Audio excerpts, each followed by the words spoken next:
Pollination is the transfer of pollen grains. It is a transfer of pollen grains from the anther to the stigma.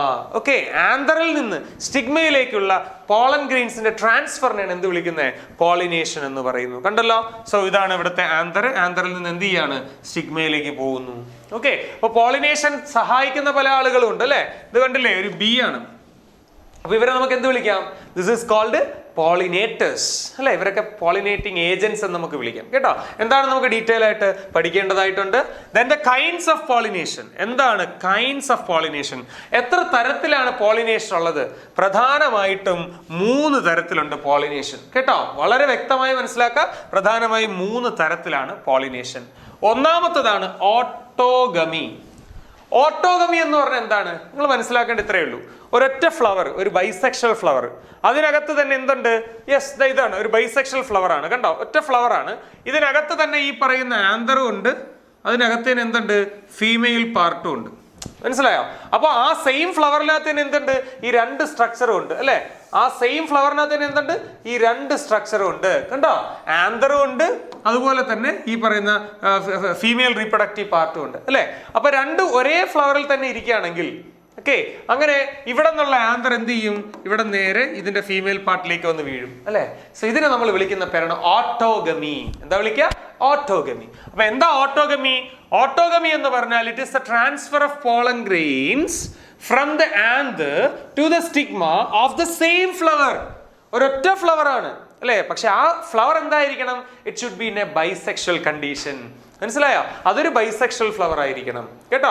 ഒരു same ഫ്ലവറിന്റെ തന്നെ ആന്തറിൽ നിന്ന് അതേ ഫ്ലവറിന്റെ തന്നെ എന്താണ് ഈ പറയുന്ന സ്റ്റിഗ്മയിലേക്ക് പോളൻ ഗ്രെയിൻ ട്രാൻസ്ഫർ ആയാൽ അതിനെ വിളിക്കുന്ന പേരാണ് ഓട്ടോഗമി. അതർവൈസ് സെൽഫ് പോളിനേഷൻ എന്ന് വിളിക്കും. എന്ത് വിളിക്കും നമ്മൾ ഇതിനെ? സെൽഫ് പോളിനേഷൻ കേട്ടോ. സെയിം ആയിട്ട് അല്ലെ? ഇതിൽ തന്നെ നടക്കുന്നത് ഇതാണ് ഓട്ടോഗമി എന്ന് പറഞ്ഞാൽ സെൽഫ് പോളിനേഷൻ ആണ്. In normal flower which opens and exposes the anther and the stigma, complete autogamy is rather rare. നോക്കിക്കേ, in normal flower, സാധാരണ ഒരു ഫ്ലവറിൽ which opens and exposes the anthers അല്ലെ? എപ്പോഴും ആന്തർ ഇങ്ങനെ തുറന്നിരിക്കും അല്ലെ? സാധാരണ രീതിയിൽ ആന്തർ ഇങ്ങനെ തുറന്നിരിക്കുമ്പോൾ അതിന്റെ മേലിൽ എന്ത് വരും? പോളൻ ഗ്രെയിൻസ് വരും അല്ലെ? അപ്പൊ അവിടെ ഓട്ടോഗമിയുടെ ചാൻസ് വളരെ കുറവാണ് അല്ലേ? കാര്യം എന്താ? ഇത് തുറന്നിരിക്കുകയല്ലേ? അപ്പൊ കാറ്റടിക്കുമ്പോൾ എന്ത് ചെയ്യാം? ഒരുപക്ഷെ ഈ പോളൻ ഗ്രെയിൻ പറന്ന് വേറെ ഏതിലെങ്കിലും പോകാനുള്ള ചാൻസ് ഉണ്ട് അല്ലെ? അല്ലെങ്കിൽ ഏതെങ്കിലും ഒരു ബിയോ എന്തെങ്കിലും ഒരു വണ്ടോ ഒക്കെ വന്നിരുന്നപ്പോൾ സ്വാഭാവികമായിട്ട് എന്ത് ചെയ്യും? ആ പോളൻ ഗ്രെയിൻ അതിന്റെ ഈ കാലിൽ ഒട്ടിപ്പിടിച്ചിരുന്നിട്ട് അത് വേറൊരു പ്ലാന്റിൽ പോകുമ്പോൾ അവിടെ എന്ത് നടക്കാനുള്ള ചാൻസ് ഉണ്ട്? പോളിനേഷൻ നടക്കാറുണ്ട്. ഓക്കെ, അപ്പൊ നമ്മൾ മനസ്സിലാക്കുക, നോർമൽ കണ്ടീഷനിൽ എന്താണ്? ആന്തർ തുറന്നിരിക്കുകയാണെങ്കിൽ ഓക്കെ, അല്ലെങ്കിൽ ഇപ്പോൾ ഫീമെയിൽ പാർട്ട് തുറന്നിരിക്കുന്ന ഒരു കണ്ടീഷനിൽ എന്തിനുള്ള ചാൻസ് വളരെ കുറവായിരിക്കും? ഓട്ടോഗമിയുടെ ചാൻസ് കുറവാണ്. കാരണം തുറന്നിരിക്കുമ്പോൾ മറ്റുള്ളവർ ഇതിലൊന്ന് കയറാനോ അല്ലെങ്കിൽ ഇതിൽ നിന്ന് അങ്ങോട്ട് പോകാനുള്ള ചാൻസ് വളരെ കൂടുതലാണെന്നുള്ളത് മനസ്സിലാക്കാം. ഓക്കെ, അപ്പോ അങ്ങനെയാണെങ്കിൽ തന്നെ autogamy in such flower requires a synchrony. ഇനി അങ്ങനെ നടക്കണമെങ്കിൽ എന്താണ്?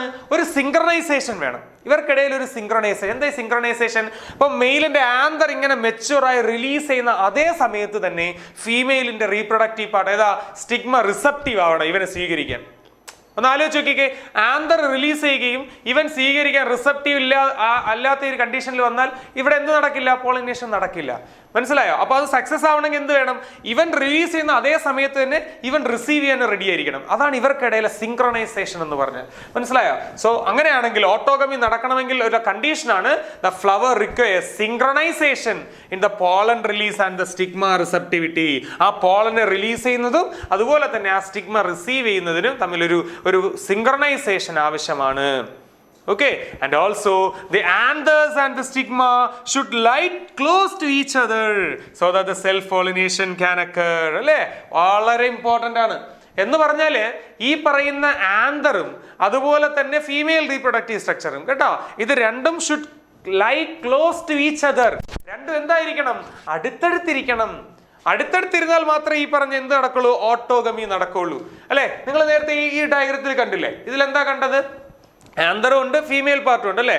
സോ ഇത് രണ്ടും അടുത്തടുത്തിരുന്നാലേ എന്ത് ചെയ്യുള്ളൂ, ഉടൻ തന്നെ എന്ത് നടക്കുള്ളൂ, ഓട്ടോഗമി നടക്കുള്ളൂ. ഇല്ലെങ്കിൽ അതിന്റെ ചാൻസ് വളരെ കുറവാണ് എന്നുള്ളത് മനസ്സിലാക്കുക. ഓക്കെ, സോ അപ്പോൾ ഓട്ടോഗമി നടക്കണമെങ്കിൽ അല്ലെ, ഇപ്പോൾ എക്സ്പോസ് തുറന്നിരിക്കുന്ന ഫ്ലവേഴ്സ് ആണെങ്കിൽ അവിടെ ഓട്ടോഗമി നടക്കണമെന്നുള്ള കണ്ടീഷൻ എന്താണ്, ഇവർക്കിടയിൽ ഒരു സിങ്ക്രണൈസേഷൻ, ഇവൻ റിലീസ് ചെയ്യുന്ന അതേ സമയത്ത് ഇവൻ എന്താവണം, ഈ പറയുന്ന അക്സെപ്റ്റ് ചെയ്യാൻ ബാധ്യസ്ഥനാണ്, അങ്ങനെ നിൽക്കണം അല്ലെ. അവർക്കിടയിൽ ഒരു സിങ്ക്രണൈസേഷൻ മാത്രമല്ല, these structures should lie close to each other, രണ്ടും അടുത്തടുത്തിരിക്കണം എന്നുള്ളത് കൂടി അറിഞ്ഞിരിക്കുക.